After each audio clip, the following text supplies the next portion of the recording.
bagi yang telah cukup syarat. Baik, sekarang kita tengok pula kepada syarat sah puasa. Syarat-syarat yang menyebabkan puasa orang-orang yang wajib berpuasa tadi, puasanya menjadi sah dan diterima oleh Allah. Dia dah wajib puasa, dan puasanya tadi itu, apa pula yang menyebabkan puasanya sah dan diterima oleh Allah? Yang pertamanya, dia mestilah orang Islam juga. Dia mestilah orang Islam. Okay, barulah puasanya sah dan diterima oleh Allah. Keduanya ialah berakal, tidak gila dan dalam keadaan waras walaupun seketika, sebagaimana saya telah sebut sebentar tadi. Kemudian yang ketiganya ialah mumayyiz.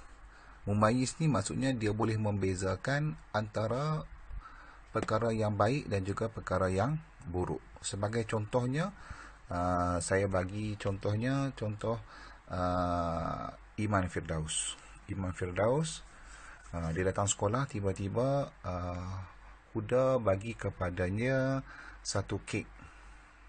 Dan Huda bagi satu kek, Farhani pula bagi ke dia satu bunga ti ayam. Jadi Iman Firdaus ni, dia pilih baiklah, dia pilih kek, boleh makan, sedap. Dia boleh pilih bunga. Jadi nampak tak beza di situ? Dia boleh membezakan yang mana satu lebih baik bagi dirinya. Itu masuk mumayyiz. Dia boleh menimbang antara satu benar, antara beberapa perkara yang baik dan ataupun yang buruk. Dan yang keempatnya ialah syarat untuk memastikan puasa itu sah ialah mestilah suci daripada haid, nifas dan juga wiladah. Ini khusus bagi orang perempuan. Okay, orang perempuan setiap bulan dia akan datang haid antara 7 sehingga ke 14 hari. Jadi tempoh masa ni dia tidak boleh berpuasa. Kalau dia berpuasa juga berdosa dan puasanya tidak sah. Dan juga nifas ni ialah orang perempuan yang keluar darah selepas melahirkan anak. Dia ada tempoh berpantang, macam mak kamu lepas bersalin, dia ada tempoh berpantang kan, berapa puluh hari itu. Tempoh tu dia tak boleh puasa langsung, sebab ada darah yang masih keluar selepas dia bersalin. Dan juga wiladah. Wiladah ni maksudnya bersalinlah, melahirkan anak.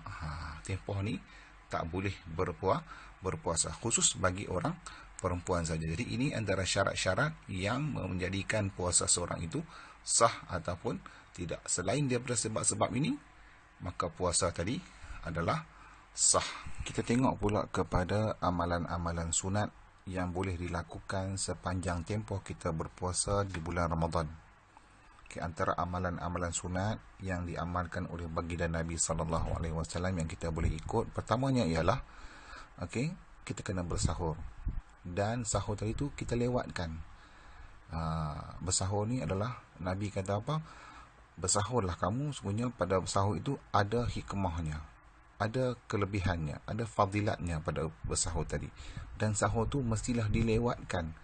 Maksudnya janganlah kita nak sahur pukul 2 pagi, pukul 3 pagi, tak. Kita sahur pukul, contohnya 5 pagi, 5 suku pagi, agak-agak sebelum setengah jam sebelum masuknya waktu subuh, baru kita sahur. Itu maksud melewatkan. Dan amalan sunat yang seterusnya ialah segera berbuka puasa apabila masuk waktu maghrib. Dengan azan saja terus kita buka puasa. Jangan tunggu sampai pukul 12 pula. Sekali pukul 12 baru nak buka puasa. Tak boleh. Okey. Sunnah Nabi, cepat-cepat buka puasa apabila masuk waktu maghrib. Lepas buka puasa terus kita kerjakan solat fardu maghrib. Dan berbukalah dengan menggunakan tamar ataupun rutab. Ini adalah jenis-jenis kurma lah. Ataupun kalau tak ada kurma, boleh berbuka dengan benda-benda ataupun makanan yang manis. Sebab apa manis? Sebab manis ni dia ada gula yang memberikan bekalan tenaga kepada kita. Tempoh satu hari kita berpuasa, kita banyak kehilangan tenaga, kita banyak kehilangan air dalam badan. Jadi bila kita buka dengan benda yang manis seperti dengan kurma ataupun benda-benda yang manis, dia akan membekalkan semula tenaga kepada kita untuk apa? Sebab lagi kita nak semayang tarawih. Perlukan tenaga nak semayang tarawih banyak rakaat, dan tengah malam nanti kita pula nak bangun untuk qiyamul lail. Jadi perlukan tenaga banyak. Sebab tu sunnah Nabi buka dengan kurma ataupun manisan. Kemudian sunnah yang seterusnya ialah berdoalah sebelum berbuka puasa. Dengar azan, jangan kelojoh terus ambil ayam sumbat dalam mulut, kari pak buh dalam mulut, semua sumbat dalam mulut lah kali, habis. Jadi berdoa dulu. Apa doanya? Allahumma laka sumtu wa bika amantu wa ala rizqika aftartu bi rahmatika ya arhamar rahimin. Berdoa dulu. Baik, seterusnya ialah tidak membazir ketika berbuka puasa. Sebagaimana lazim sebelum ni, kita ada bazar Ramadan. Kadang-kadang kita tengok orang pergi bazar Ramadan ni, dia pergi bazar Ramadan ni, tangan dia kiri dan kanan penuh dengan makanan. Kita pun heran. Dalam keluarganya ada 3 orang saja nak buka puasa, tapi dia balik punya banyak. Balik dia letak penuh meja dengan makanan. Akhirnya tak habis. Bila tak habis, masuk dalam tong sampah, dah membazir amalan syaitan. Jadi berbukalah sekadar yang perlu sahaja, okey, supaya kita tidak membazir. Dan seterusnya amalan sunat ialah memperbanyakkan bacaan Al-Quran, berzikir dan sebagainya, dan kurangkan berbuat dengan perkara-perkara yang tidak berfaedah. Bulan puasa ni kita lebih banyak diam. Diam, kalau tak baca Quran pun diam, duduk saja, zikir. Ingat sebut Allah dalam hati pun dah cukup. Kalau ada masa, baca Al-Quran. Jangan duduk sembang kosong, berbuat benda-benda yang tidak berfaedah. Kalau rasa baca Quran pun tak nak, berzikir pun tak nak, sembang tak ada faedah pun tak ada, tidur. Boleh tidur. Tidur sebab puasa, letih pun dapat pahala. Okey. Kemudian memperbanyakkan sedekah dalam bulan Ramadan. Tak kisahlah sedekah duit ke, makanan ke, apa-apa sahaja kita boleh bersedekah. Hatta kita senyum pada orang pun dikira sebagai sedekah. Dapat pahala yang berlipat kali ganda. Dan seterusnya ialah yang terutamanya bila bulan puasa ni, bulan Ramadan ni, tentulah kita kena memperbanyakkan salat sunat tarawih. Tak kisahlah, buat di rumah pun boleh, buat di masjid surau pun boleh. Jadi musim-musim Covid ni, mungkin kamu tak boleh pergi semayang di masjid ataupun di surau. Kamu boleh buat solat sunat tarawih di rumah secara bersendirian pun boleh. Ajak adik-adik pun boleh. Kalau ayah tak pergi, ajak ayah tarawih di rumah dengan keluarga.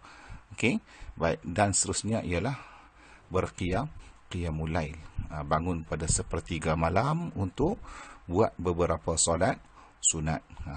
Ini waktu yang baik. Doa yang mustajab ialah pada ketika qiyamul lail. Ini antara beberapa amalan sunat yang kamu boleh amalkan sepanjang bulan Ramadan. Yang terakhirnya ialah kita masuk pula kepada bab yang membincangkan tentang perkara-perkara yang akan menyebabkan ataupun boleh menyebabkan batalnya puasa kita. Okey, yang pertamanya ialah apabila mengeluarkan air mani dengan sengaja. Ini bagi lelaki lah. Mengeluarkan air mani dengan sengaja, maka batallah puasa dia tadi. Tapi sekiranya dia tidur malam, dia bermimpi dan keluar air mani, itu tidak membatalkan puasa dia. Dia boleh bangun, mandi junub, mandi hadas besar, mandi wajib, dan teruskan berpuasa seperti biasa. Sebab air mani itu keluar sewaktu tidur, bukannya sengaja. Dan yang keduanya ialah apabila datangnya haid bagi perempuan. Okey, datang haid bagi perempuan setiap bulan 7 hingga 14 hari datang haid, maka tempoh itu dia tak boleh puasa. Okey, kalau dia berpuasa tak sah dan berdosa. Dan juga bagi perempuan yang melahirkan anak bersalin, akan ada darah nifas dan juga wiladahnya, juga tidak boleh berpuasa. Sekiranya berlaku, maka batallah puasa dia. Dan yang ketiganya ialah sekiranya hazim wafi, dia bangun pagi pukul 8 pagi, lepas sembahyang subuh tu dia tidur balik, dia bangun pukul 9 pagi, dia bangun-bangun, dia pergi dapur, dia makan roti. Habis roti gardenia 20 keping, dia makan seorang dia. Dia bubuh Nutella lah, apalah. Lepas tu dah belah sampai kepada roti yang ke-20 dah. Dan nak habis roti ke-20, dia tanya, Allah, aku puasa hari ni, tapi ada sikit lagi. Ada sikit lagi roti yang nak habis. Dia kata sikit saja, tak apalah, makan habis lah. Masa tu batal puasa dia. Tapi kalau 19 roti tu dia dah makan habis dah belah. Lepas tu baru tanya, Allah, aku puasa. Itu tak sengaja rezeki dia dapat makan 19 keping roti pada pagi itu.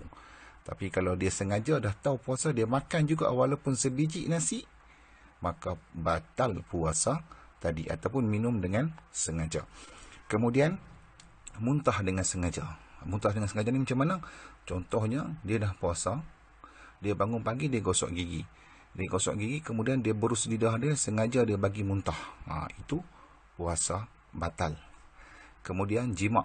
Ini bagi suami dan isteri lah, di siang hari. Sekiranya melakukan jima' persetubuhan pada siang hari, maka berdosa besar. Ada hukuman kifarah dia besar sangat, saya tak mau cerita lagi. Okey, maka batal juga puasanya. Ataupun memasukkan sesuatu ke dalam rongga badan. Kita korek hidung. Kalau setakat korek dia bahagian luar depan hidung ni, tak ada masalah, tak batal lagi. Tapi kalau dia jolok jari dia sampai ke kotak tu, itu batal. Okey, kalau dia kata telinga, dia gosok-gosok dekat luar, tak batal lagi. Tapi kalau dia masukkan sampai kepada gegendang telinga, contohnya cotton bud tu masuk sampai ke gegendang, batal puasa tadi. Okey.